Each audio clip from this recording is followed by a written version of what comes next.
Gym കഴിഞ്ഞിറങ്ങി ടെസ്കോയിൽ കയറി പാല് മേടിക്കാൻ. പക്ഷെ പാല് മേടിക്കാൻ കയറിയ ഞാൻ കണ്ടതോ ഇതാണ്. ഇത് കണ്ടപ്പോൾ ഒരു കൊതി തോന്നി ഞാനങ്ങ് മേടിച്ചു. എന്താണെന്നല്ലേ, ബട്ടർ ചിക്കൻ ആൻഡ് റൈസ്. ഇവിടെ എങ്ങനെയുണ്ടെന്ന് നമുക്ക് നോക്കാം. Let's go. ഭയങ്കര ക്രേവിങ്സ് തോന്നിയോണ്ട് മേടിച്ചൊരു സാധനമാണ്. അപ്പം നമുക്കിതിൻ്റെ ഇൻസ്ട്രക്ഷൻസ് ഒക്കെ വായിച്ച് ചൂടാക്കാൻ വെക്കാം.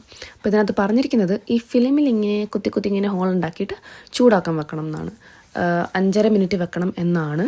അപ്പം ഞാൻ ഈശ്വര ഇതിൻ്റെ ലൈറ്റ് ഇങ്ങനെ പോകുന്നത്, ഈ ബോക്സിനകത്തുള്ള കോഴിയുടെ പ്രേതമല്ലോ ആണോ ഇനി? അതെന്തായാലും ആട്ടെ, നമുക്ക് നമ്മുടെ ഫുഡിൻ്റെ കാര്യത്തിലോട്ട് കിടക്കാം. അപ്പം ഞാനതങ്ങനെ ഓവനകത്തിട്ട് അടച്ചു വെച്ചു. 5.5 മിനിറ്റ് കുത്തിയും വെച്ചിട്ടുണ്ട്.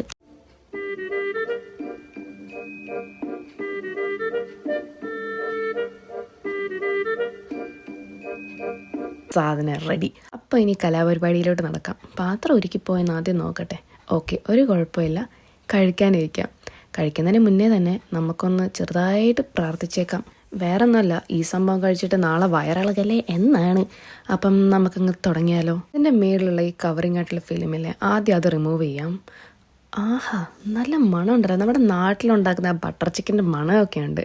പക്ഷെ കഴിച്ച് നോക്കാം അതേപോലെ ടേസ്റ്റും ഉണ്ടോയെന്ന്. ഈ ചോറെടുത്ത് വായി വെച്ചപ്പോൾ തന്നെ എനിക്ക് തോന്നി എന്താണെന്ന് പറയട്ടെ, എന്ത് തേങ്ങയായിരുന്നു. കാരണം ഉപ്പും മുളകും, മുളകല്ല ഉപ്പും ഒരു ടേസ്റ്റും ഇല്ലാത്ത റൈസായിരുന്നു.